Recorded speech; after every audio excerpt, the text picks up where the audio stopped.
Very good morning to you, Yolisa.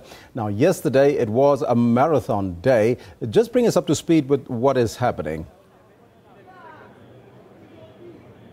Well, it's a very good morning indeed, Elvis. As you can see behind us here, many delegates have arrived. This morning they arrived a little late, unlike yesterday.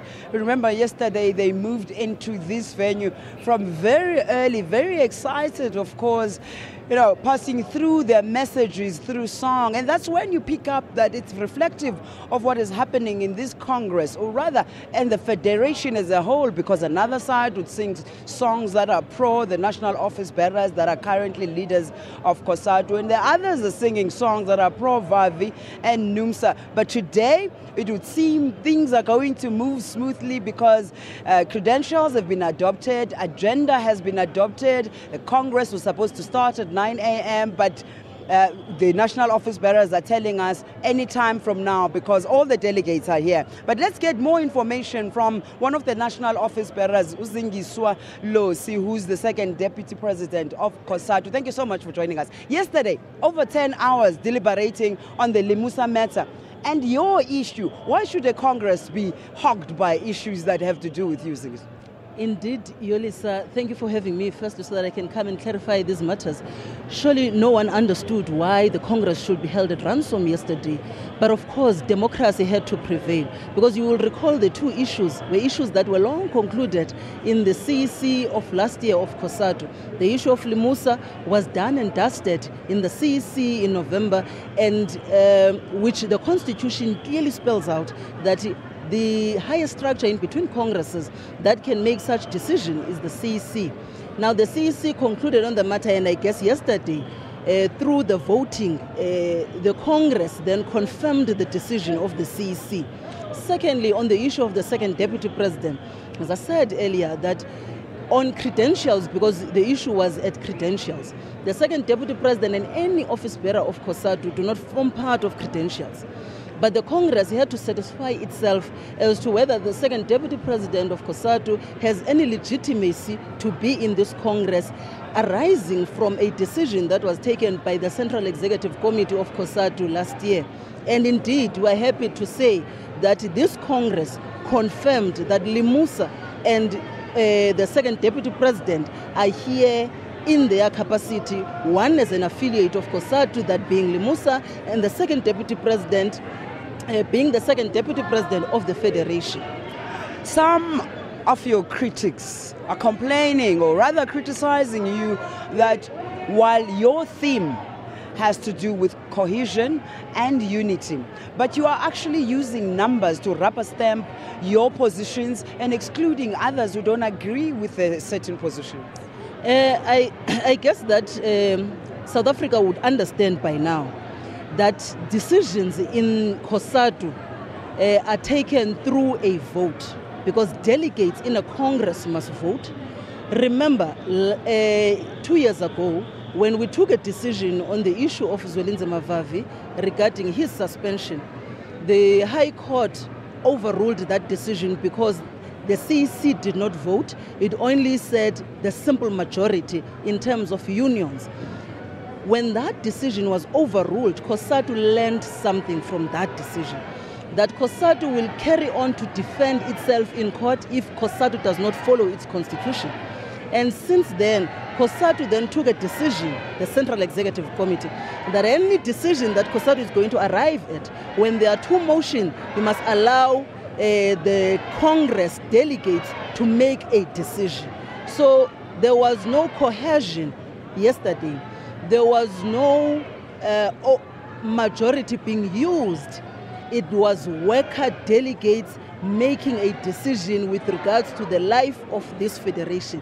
And we want to appeal to South Africans that you may not like the decision that this Congress has arrived at, but people must respect the decision that this Congress is making, because it is being made by workers that are representing ordinary workers in their own workplaces.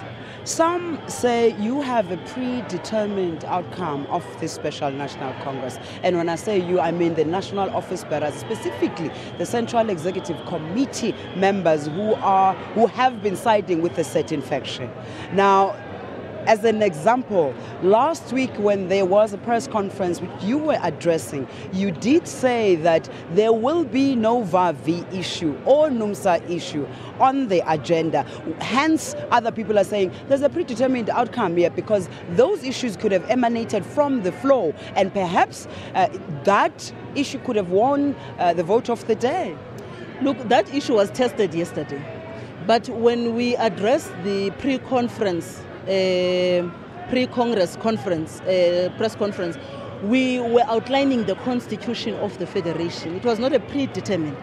Simply, Chapter 5 of the Constitution of Cosatu, Clause 5.3.2, states very clearly that a special meeting that is convened can only discuss the issues that it was convened for. And this meeting was not convened to hear the matter of Zolinzima Vavi and NUMSA.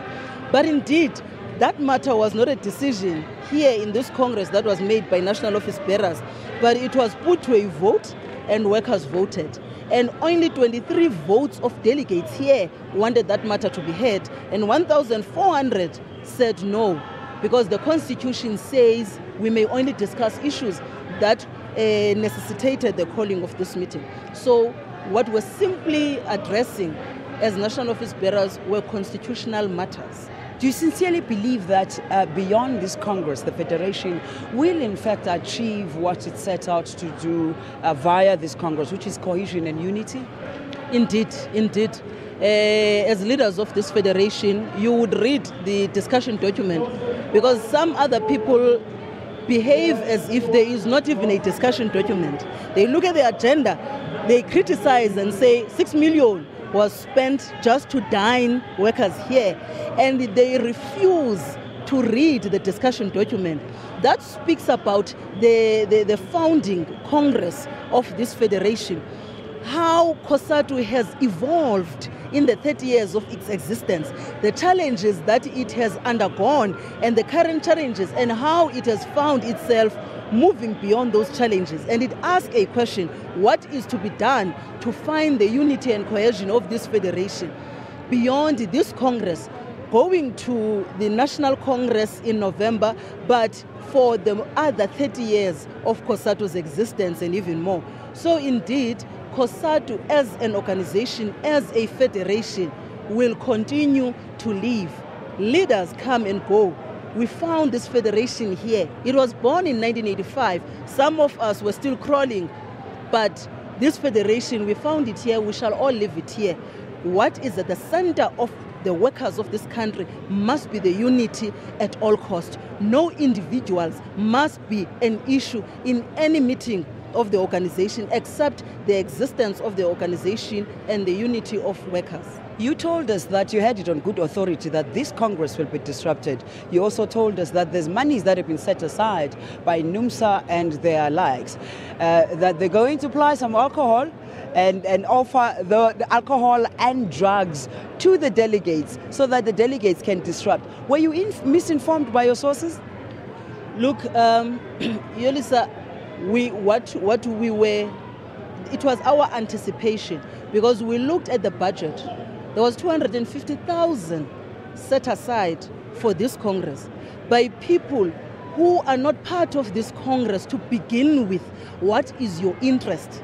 That question must be responded to. If NUMSA is going to sit and put aside 250,000 for a special national Congress that they are not delegates to, what else could they do? Yesterday, when it was decided by conference that we shall convene voting through a show of hands, people were not happy. Some leaders of some unions walked out. Now, you would have seen that probably it was money that could have exchanged hands, and delegates were expected that in a secret ballot, people are going to neglect the decisions of their unions and take a position that is informed by monies that are spent during the night, so that decisions would emanate during the day. But workers here could not be intimidated. They stood their ground, because this is a Congress of delegates, and they outline what is it that needs to be done by this Congress. And we all have to respect that decision. You see, the national office bearers of Cosatu usually criticize us for having some sources, clandestine sources and all that. They also have the sources, and sometimes they get wrong information from the sources. Zingiswa Losi rather is from Cosatu, second Deputy President. Thank you so much for joining us. The program continues, the conversations continue as we are here at the Special National Congress of Cosatu. Elvis will bring them as they come through to you.